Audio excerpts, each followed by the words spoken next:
Well, hello everyone. Welcome to Getting Started with Technical Analysis. Today, my friends, we are going to talk about support and resistance. And we are not talking about your mother's Spanx here when it comes to support. We are not talking about the attitude you often see from a teenager, when you ask them to clean up their room, that would be resistance, or maybe a partner who hits the gas when you go, oh, look at that cute shop. I'd love to stop in there.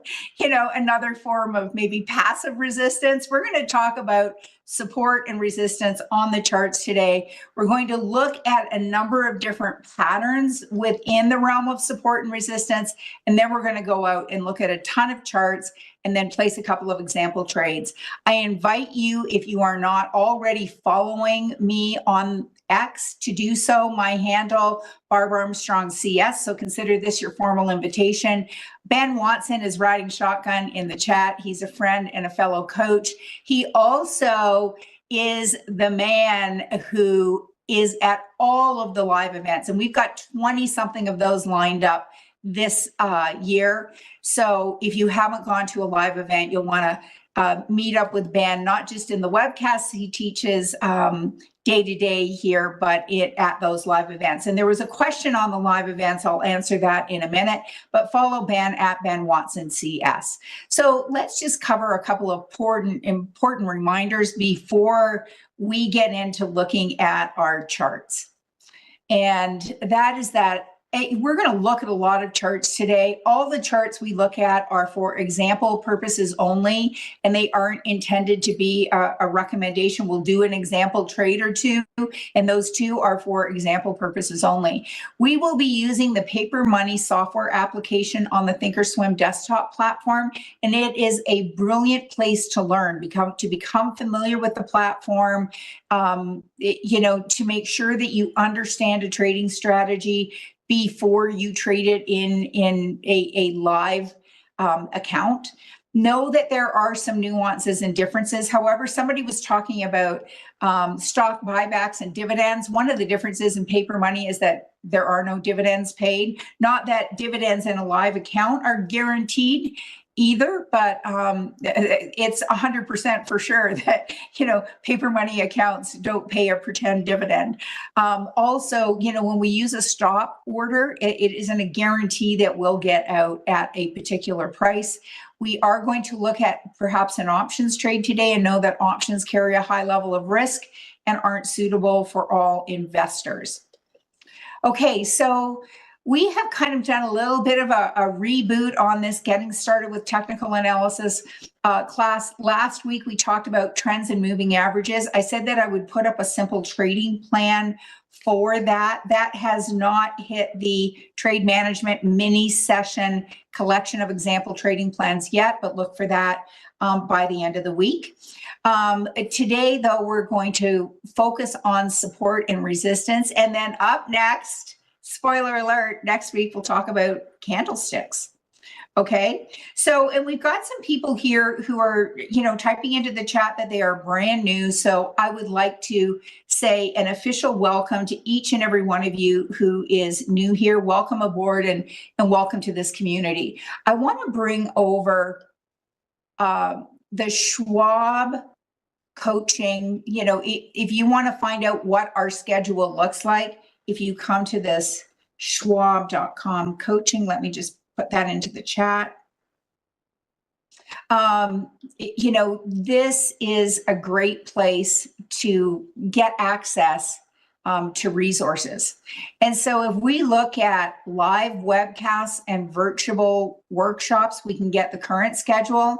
And then if we come over to in-person events, and you can see here that the next one is in Scottsdale, and I do have a slide on that. And then following that will be Chicago. I believe that Kevin Horner will be in Scottsdale. So if you'd like to meet Kevin in person, you may want to check out that 2-day technical analysis and option strategy event. We'll be doing, I believe, our first advanced option strategy workshop of the year in Chicago. I will be at that event kind of mid-March. And then when we get to April, there's a 2-day event in Detroit. And somebody asked what the difference was between the workshops and the market drives. And our first market drive of the year, let me just scroll down, is in June in Miami, and then followed 2 weeks later by one in New York. And a market drive, they start with an overview of what's going on in the market globally.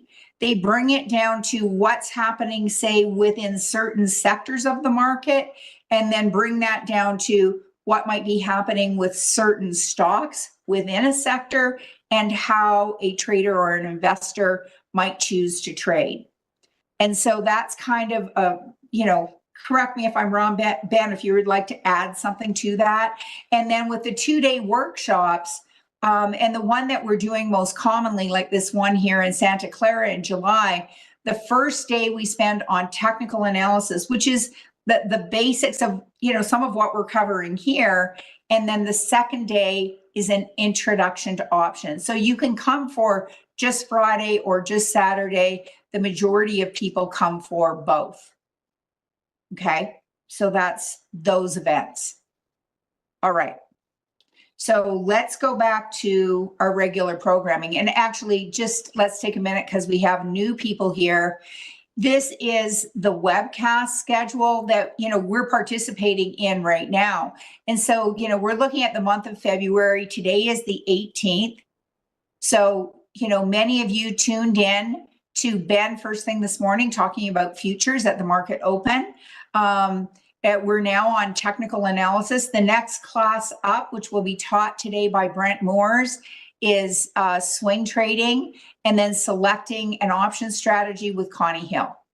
And if you really, love a particular instructor, let's say you went to a live event and you met Ben and you said, hey, what else does Ben teach? You could just come over here to coach, type in Ben, and you can see that, Mondays, he does trader talks with Kevin Horner, typically on Mondays. On Tuesdays, trading futures, and Wednesdays, trading index options.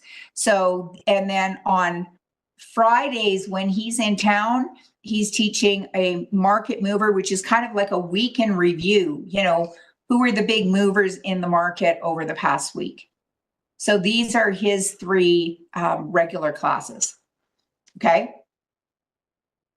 Somebody's asking if we'll have any type of event in Nashville. I know we had one last year, but you can keep going back, to that live event registration and just, keep checking on that. But we have stuff scheduled out, I think pretty close to the end of the year. Okay. So let's get into our topic for today. So today we're going to cover the basics of support and resistance. We're going to look at ways to identify support and resistance. And, for me, I'm a very visual person. So that it involves a lot of drawing of lines, and it just helps kind of lead the eye. We're going to discuss trend lines and their purpose and how they can act as support and resistance. And we're going to look at all of these on some charts and then tie a bow on it by placing a couple of example trades. Okay, so let's start with support. Because, it's, as with a house, the color you paint it isn't as important as the framework or the structure, right? Let me just change my drawing tool here. There we go. So support occurs when investors come in and start to buy to keep the price from falling any further. And so support is considered to be like, I think of it as a floor. And you will often hear me actually refer to it as a floor. So to me, support is equal to the floor. And sometimes it's a one floor dwelling, and sometimes it can be a multiple floor dwelling, right? And we can see here, just let me change my color again, that when this stock has come down to this kind of support level, it seems to bounce. and then it came down again and again, came to kind of not quite in the neighborhood, and then came down again. And so, what might be going on in the minds of a buyer? Well, they might say, when it's sitting up somewhere around here,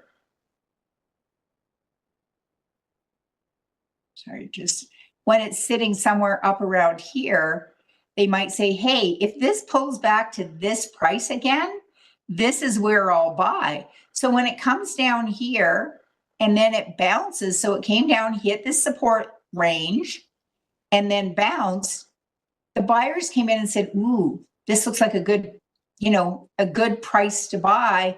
And so buyers come in, and so the price starts going up. And then it kind of comes back down again. And, and support is really not a finite number, it's a range. And then it gets all the way up here, comes back down to where? This same support level again. So support is considered, as a price, it seems to be this floor where when the price gets down to that level, buyers come in and keep it from going lower. And you can see here that there's kind of a range outlined on the chart, that it's not a finite number. It's not like this number is $53.23. It's a general area or a range. And the more times the support holds, the stronger it's considered to be. And, my father-in-law, and I've used this many times as an example over the years, he was a big fan of medieval history. And so my kids, from the time they were very young, they had all the Playmobil nights, and they had all these cool nights, and they'd lay on the floor with, blankets made into hills and valleys, and, talk strategy, which is interesting with a 4 or 5-year-old, right? But, to me, it seems like every time, it comes down and hits this support level again, another knight shows up to protect this line from going further. And the more times it comes in, I see more of those knights standing there or on their steeds protecting this support level. And to me, it's just kind of it is something that kind of makes me chuckle every time I think of it. Now, what about resistance? Well, where support was the floor, resistance is kind of more the ceiling, isn't it? So resistance is a ceiling. And so if we look at this and say, okay, resistance is the ceiling. And this is where investors, and you'll hear sometimes about profit taking at a previous high. So this is where, an area where an investor may say, you know what? It got to this high right here, this resistance level, came up and hit it again. If it gets up here a third time, I'm going to sell. I'm going to take the money and run. So cue Steve Miller. And then, maybe they're on vacation and they miss it and it pulls back and they go, okay, if it gets back, or when it gets back up there again, I'm going to sell.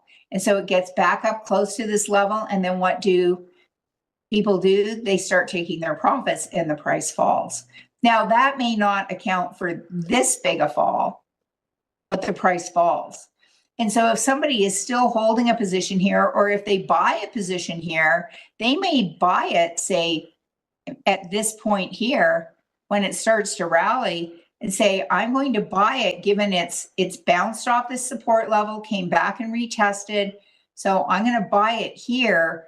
And when it gets back up to this support level, I'm going to sell. I'm going to take the money and run. And so we see it get back up to this support level, sellers come in. Gets back up, to this resistance level, sellers come back in. And this has formed a pattern. What pattern do you guys see? Go ahead and type that into the chat on this particular chart. We talked about it a few weeks ago, but we haven't got into it in this rotation yet. Does anybody see an inverted head and shoulders here? So here's the head, here's the shoulders. And so what an investor might be looking for is it to break above and to come back and retest. Yeah, an inverted head and shoulders. Yep, you guys have got it. And again, similar to the floor or support, the more times it comes, so, we can have nights down at this level and then our trusty nights up here as well. And the same things goes. The more times it hits, the stronger the resistance level. And again, it's also a general area. It's not a specific price. All righty. So you'd think, okay, can she possibly have anything else to say? Because support and resistance seems like pretty basic stuff, right? Well, yeah. So one thing that we sometimes see is that support and resistance, or the ceiling and the floor, can become, old ceiling can become the new floor and vice versa. So support and resistance can, behave like a floor and a ceiling in a multi-story building, or even within your home. So if you have a lower level, the ceiling of your lower level becomes the floor of your main level, right? And then if you have an upstairs, the ceiling on your main level becomes the floor of your upstairs level. And, so old resistance can become new support. And in this example, we have a support level that it's hit like time and time again here. So it's come up and it just was hanging out here, came and, kind of blew past it and then rallied back up. And then this old floor became the new ceiling. And it's fascinating to me how often you'll look at the charts and you'll see something like $100 stock come to within 50 cents of where it had traded before, both on the upside and the downside. So Salient Joe is saying, what signals might a buyer look for when entering a position off the bounce? And so let's say we're looking at this pattern here and we're saying, hey, this is trading in this big fat range. And so if it comes up and hits this ceiling or resistance level and then starts to go below, so, if we were looking at this maybe on this day here, when we had this candle, or if you're saying, well, I'd want to go when it's below the low of the high day. And if this was our high day here, then you might have entered it on this day here. So, this would, if you were trading bearishly, if we're buying here, just let me change my color. If we're buying somewhere up here with the goal of exiting when it comes down here, and this is the direction we're looking for it to go, this bearish direction, we'd be looking for maybe a close, what we call a kablode, a close below the low of the high day.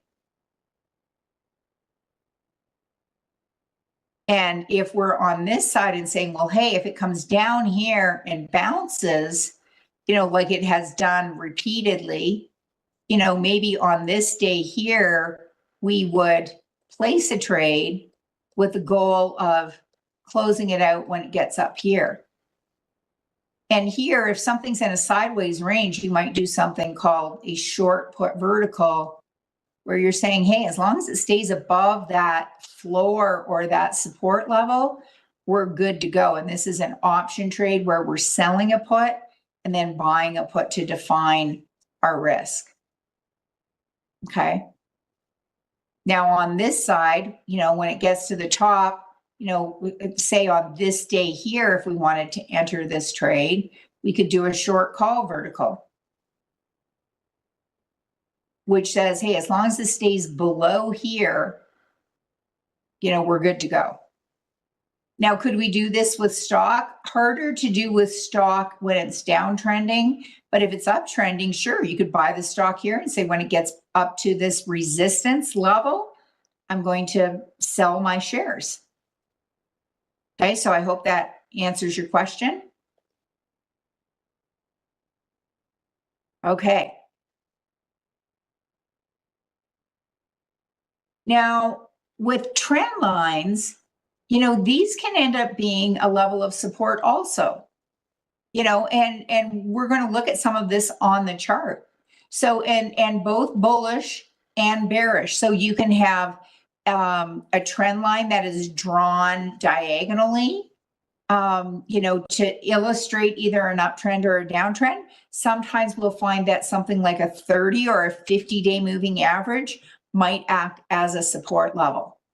And, the same way that we were looking at the examples on the stocks that were going sideways, what we're looking to do is just connect, areas of either highs or lows. And if we're bullish, we're going to be connecting the lows. And if we're bearish, we're going to be connecting the highs. Why is that? Because when things are moving bullishly, this tends to be a support line.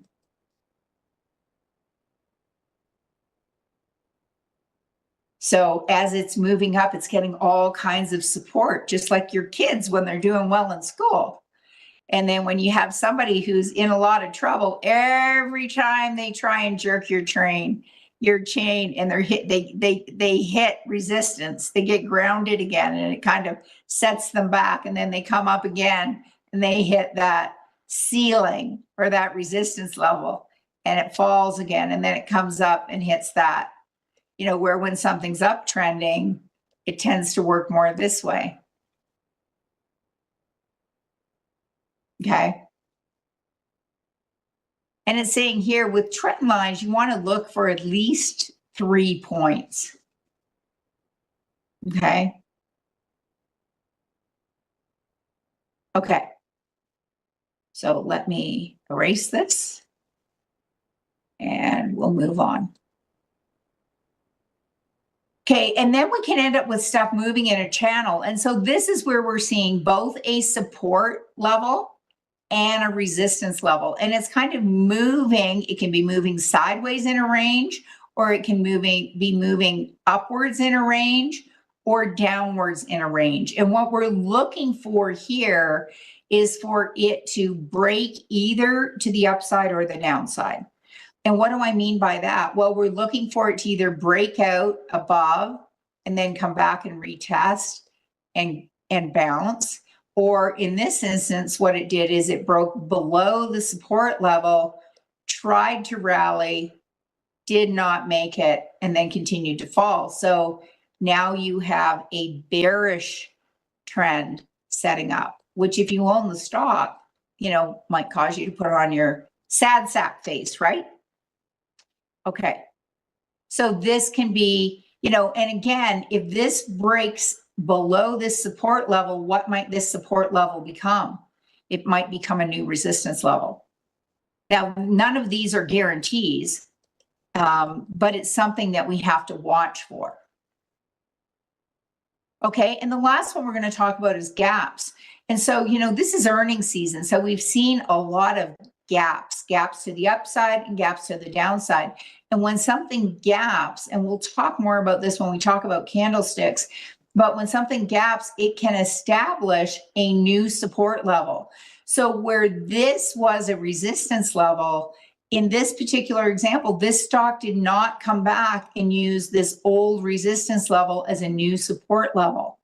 The new support level ended up being established at the point from which the stock started to run after it gapped. And do you see that? So, it opened this day and that ran up, came back to that support level. And so again, people may have looked at it at the end of this day, and said, ooh, it's run up so much. I'll wait. If it comes back down to this price, then I'll buy. So they bought. And if they missed it and it came back up here and they said, ooh, if it comes back down here, then I'll buy. And so, thus that support level was established. Okay.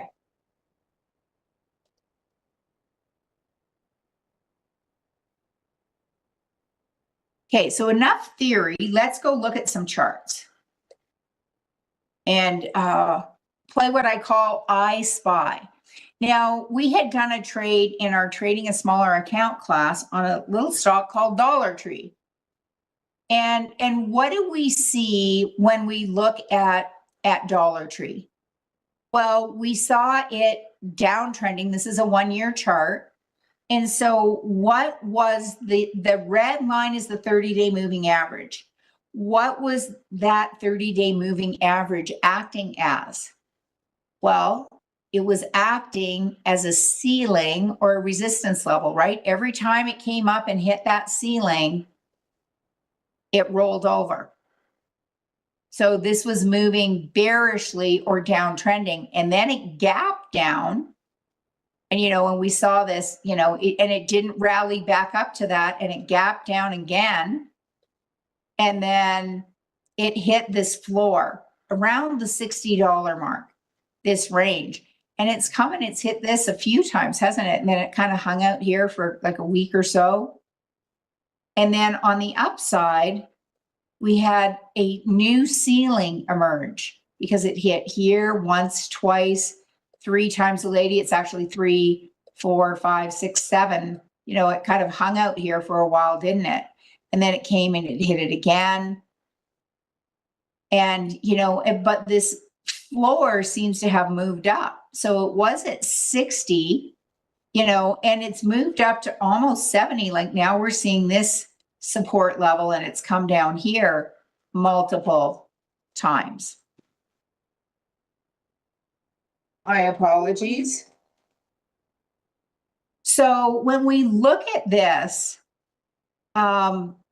we've got this tight range. And one of the things that we did to take advantage of this being in this range was we did a trade called an iron condor. Now, if you're brand new to all of this, this may just sound like, so much Greek to you. But the idea here, remember when I talked about doing a short put vertical where we wanted something to just stay below our support level? Well, we saw our support level as being here. So we put a little trade on here called a short put vertical. And then we looked at the ceiling and we put a trade on here at the top, a short call vertical. That's officially called an iron condor. I think of it as a credit spread sandwich. Okay. So, are there ways we can take advantage of a stock that's going sideways? And the answer is potentially yes. Okay, so what else might look like that? Well, how about Micron? Oh, let's come back up here. Now, this one is a little bigger range, isn't it? But do you see the similarities? In that we have this floor established here, around this $66 level. And then it came and hung out here for what, like a couple of weeks. And then it came back again and again and again and again. We got a lot of nights defending this border. And then, from a resistance or a ceiling perspective, it came up to kind of this $113 level. Now, the first time it didn't quite get that high, but then it came up to around 113, 113-ish, came to, up into the hood, came up again. Now today it's heading in this direction again. Now, one of the things as a technician that we may be looking for is for it to break out. And if it does break out, let's say it breaks out to the upside because this was moving bullishly and then had a pullback and went into this range. Let's say that, and I'm just making stuff up here. This is not a prediction. Let's say it comes up, comes back to retest, and then it bounces. So we're looking for it to cross the river and come back and test the ice to make sure it's truly a breakout and not a fake out. But if we're saying this went from 113.86 to 113, so 113 minus 86, this was about a $27 range. And so a technician might then say, well, if it does break out, I'd expect it to go up by about $27, which would be around that 140 mark. And that's how they might choose to set a target. Okay. Okay. Let's look at so let's look at Walmart.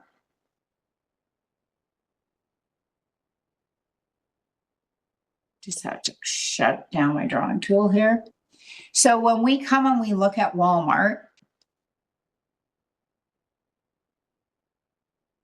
what are we seeing? Just a nice, steady, easy peasy lemon squeezy kind of uptrend, right? And we could draw a line here, but the 30-day moving average, is acting as a pretty nice support level, isn't it? This red line. And it's kind of dropped below a couple of times. But if we start our line here, it's been just kind of rolling on up that hill. And so we'd use that as our support line.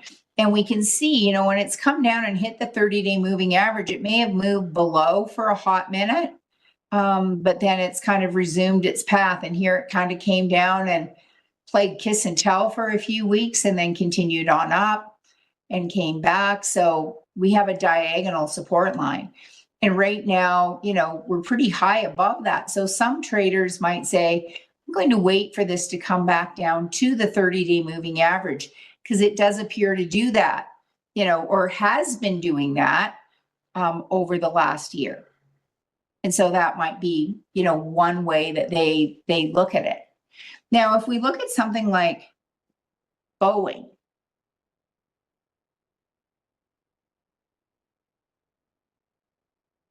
so Boeing has been on the struggle bus, and then we saw this consolidation pattern, right? Where we had this inverted head and shoulders pattern kind of setting up.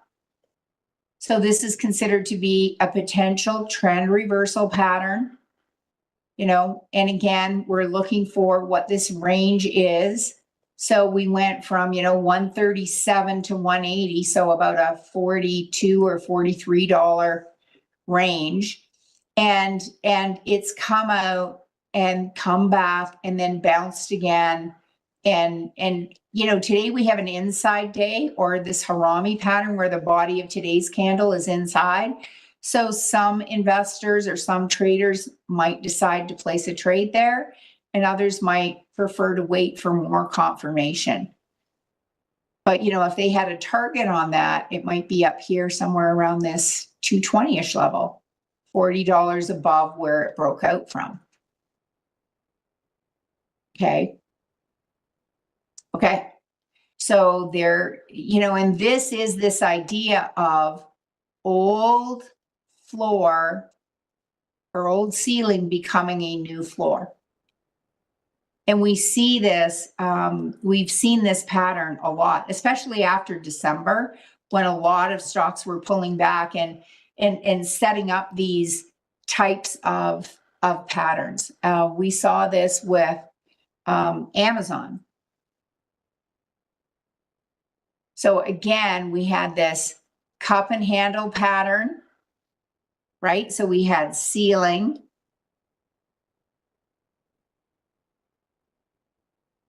That turned into a new floor, so that it broke out, came back to retest, came all the way back. And then it was like, ooh, was this really a breakout or a fake out? And then it took off. And if we were measuring, we might go from that 151 to 199. So about a $48 move, some might say they'd be looking for. So that's 190, we'll call that 200 to 248, close to 250. And what did it come up to? 242.52 so far. Okay. So, and I have 3 lines on the chart. This blue line is a 10-day moving average. You can see here because it says 10 in blue. And then the red is a 30. And then the black is the 100. Okay. Now, what about something to the downside? Well, how about How about Biogen? Now, the healthcare sector, has not been striving. We've seen this 30-day moving average acting as a resistance level or a ceiling, right? It just keeps coming and getting every time it comes up. Sorry, I'm having trouble erasing this. There we go. Every time, it comes up, it gets hit again and again and again and again and again and again and again. And then it tried to rally for one day. We had earnings. And this is where you might say, ooh, we had earnings. So, what was the verdict on earnings? And sometimes, charts are drawn and then you don't look at the stock for a while. You might say, I just want to get rid of those old lines. So the easiest way to do that, you just click and say, I want to clear the drawing set. So here, if we came over and we said, well, let's look at what the analysts thought. Okay, we've got BMO lowering the price target to 139. We've got Morgan Stanley lowering the price target to 157, lowering price target to 225. Well, we're well below that. Lowering price target to 140, like lowering price target to 135, lowering price target. So these guys are all lowering price targets. So could we look at this and say, what if we bought a put, which is a bearish strategy, and said, hey, if it comes back down here to around this previous low, that's called a swing trade, we're using our resistance as an entry point, and then we've got a target based on a previous low. Our target isn't based on a support level per se, but could we do that? And we could. So we could come up to the trade tab and just say, I'd like to buy a put maybe 31 days out here. And, one of the things we're looking for is a stock that's heavily traded. So we're at 645,000 shares already. In an average day, does this trade more than 1 million shares? Yeah, Friday it traded 1.7 million. The day before that, 2.2 million. The day before that, 3.5 million. So it would meet that requirement. How about the options? Do we have at least 20 times the number of contracts we're thinking of trading? We do. We've got 77. Do we have a tight bid-ask spread? Is it under 10%? It's about 5%. So we're okay there. So we're just going to say we want to buy custom with an OCO bracket, and we want our target to be just above this previous low. So let's make it $129 would be our target.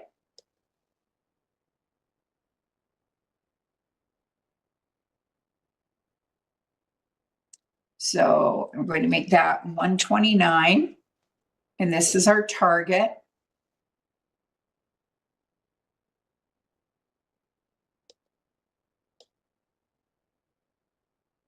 So we're going to come back here and say, hey, when this, if and when, because there's no guarantee that it'll ever go back down there again, but if it gets down to 129, please exit the position. Now, when we buy a put, how much could we lose? We could lose all of it. We could lose the entire amount that we paid to enter the trade. So we're risking $450 here. And we're going to put a stop in and say, hey, if this gets to the point where we've lost half of it, so we're going to make this $2.25. So if we've lost about half of the value of this option, we are going to exit the position because it's not going in the right direction. And that's our swing. This would be a bearish swing trade. Do I have a long put? I may not have a long put group. So I will create one once this fills. And this is a swing target. Okay. Now let's come back and look at something that's more on the bullish side, since, the market's been pretty bullish. And if we look at Verizon, do we see we have an old, this inverted head and shoulders. And could you say it's breaking above a support level, came back for a day? And some might say, well, you know, you had old floor making a new ceiling. I see this as being the new ceiling. Is it still breaking above? We could say yes. And could we put a previous high, you know, as a potential resistance level as our target? So we'd be getting in at 41 and our target would be at about 44. And could we do that just by buying stock? Sure. So we could come in here, and where might we put our exit? Well, we might say, hey, if it goes back below this $40.40 line by 3%, so $40.40 times 0.97. So we're going to put our stop at 39.18.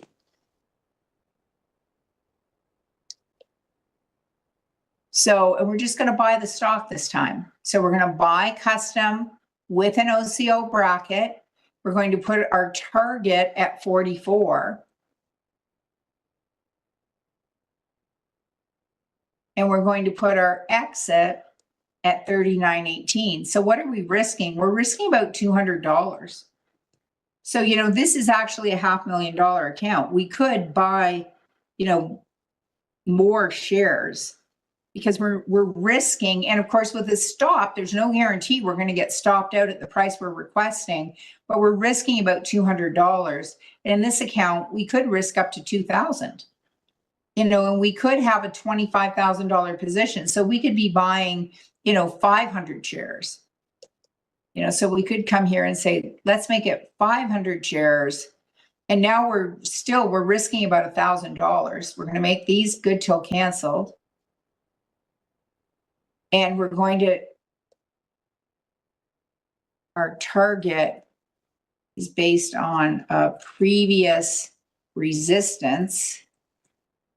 And we're going to put this in our, I think we have one that stocks with a target. Now this one does also pay a dividend, you know, so let me just go ahead and put this in, but that isn't the reason. Our purpose for buying it is as a shorter term trade. But one of the advantages of that is that if it pays a dividend while we hold the shares, this does pay a dividend of 6.59%.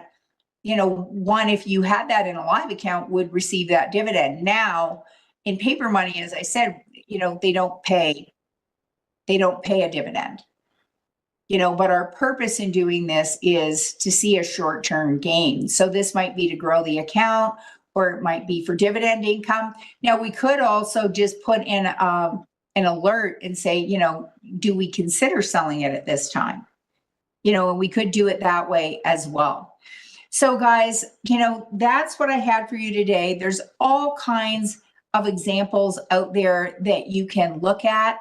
So I encourage you, you know, as homework to just bring up something like the NASDAQ 100 and start clicking through and seeing what you can see. You know, do you see AMD where that 30-day moving average is acting as resistance? And when might you consider placing a trade, and what type of trade might you consider placing?